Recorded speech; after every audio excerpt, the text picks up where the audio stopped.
Hi everyone, my name is Irene and I'm a CSUMB service learner here at the Monterey County Free Libraries. For today's video, I'm going to be talking about y equals mx plus b, but more specifically how you can find the equation of a line given a graph, a table, or a set of coordinates in a problem. The first thing you might be wondering when looking at these types of equations is what do these variables stand for? So what is m? M is the slope of the line. It is the change in y over the change in x, and you may hear it referred to as the rise over run or fall over run. And in this graph, we see an example of fall over run and rise over run. So fall over run is typically used for negative equations and rise over run is used for positive equations. Now what is b? So b is the value of y when x equals 0. It is the y-intercept where the line crosses the y-axis. So now on the graph we see a pink circle on the y-axis, and that is where our y-intercept is. If you're given a graph, one of the first things that you're going to want to look for are perfect points. So let's say you look at on your x-axis you go to -1 and you go down, and that point doesn't seem pretty helpful when trying to find the slope of the line. But if we go again like further to the left on the x-axis, we go to -3 and we look down, that seems like a pretty perfect point on the line that can help us figure out what the slope is. And so if we keep looking for those sort of points on the line, we can come up with these three other ones. And with these points that are picked out, we can start figuring out what the slope is. So we're going to take a look at the first quadrant, which is the quadrant in the top right corner. And we're going to use those 2 points in that corner to help us figure out what the slope is. So if we look closely, we can see that our rise is 2 and our run is 3. So that is our slope. Our slope is 2 over 3x. So now that we figured out our slope, we're going to need to figure out what our b value is. So what is y when x equals 0? And if we look on the graph, we can see that the line hits -2 on the y-axis when x equals 0. So that is our b value. Our b is going to be -2. And when you write this all together, it's going to be y equals 2 over 3x minus 2. And that is the equation of this line. And one last thing is that when you're looking for an equation from a graph, you're going to want to look at the scales on your x-axis and your y-axis. So luckily here, we're going to go by ones on this graph, right? On our x-axis and our y-axis, it's pretty easy. However, on other graphs that you're given, you may be going by 5s, 10s on your x-axis, and maybe even, pretty odd numbers like 33 or 37 on your y-axis. So pay attention to that, especially because that will really affect your slope and your y-intercept.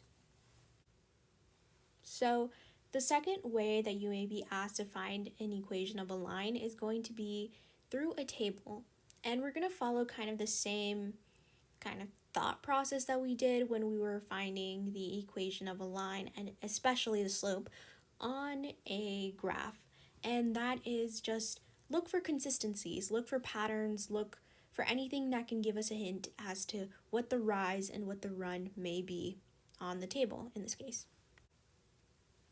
In this table, we can see that our x value is going up by 5 and our y values are going up by 6. And so that already tells us what our slope is. So our run is 5 and our rise is 6. And that together is going to be 6 over 5x because remember, rise over run.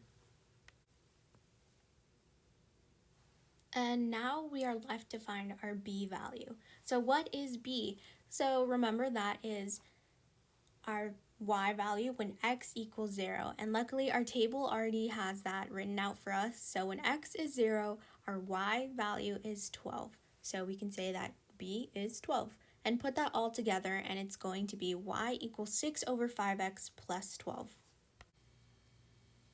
The last way you'd be asked to find the equation of a line is through word problems. So these word problems will ask you to find the equation of a line that goes through two specific points, and you'll use this equation to find the slope, and from that you can find your y-intercept too.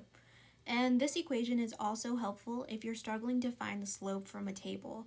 You already have some coordinates on hand from that table, so you can plug it into this to find your slope. So we will be using these two coordinates for our example, and we're just going to plug them straight into the equation.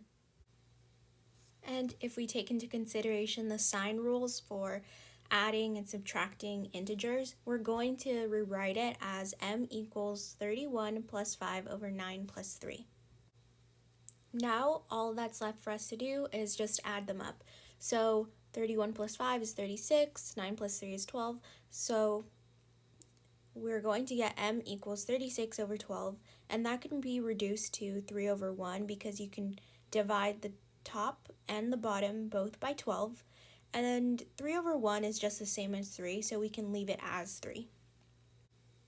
But our equation is still unfinished, so you might be wondering, how do we find b? So plug in the coordinates we already have, so just pick one of the two and plug them straight back into the equation. So for this example, we're going to use the second pair of coordinates. So we're just going to plug in 31 for y and 9 for x. The first thing we're going to do is multiply 3 times 9, and that is going to give us 27. So it's going to be 31 equals 27 plus b. But we want to find out what b is, so we have to isolate b on one side. And how do we do that? Well, we have to subtract 27 from both sides. And we're going to be left with 31 minus 27 on the left side of the equation. And 31 minus 27 gives us 4. So 4 is equal to b. Now when we put it all together, our equation should be y equals 3x plus 4. And that is going to be it for the video. I hope this was helpful and that it has left you a bit more confident and comfortable approaching problems that ask you to create an equation for a straight line.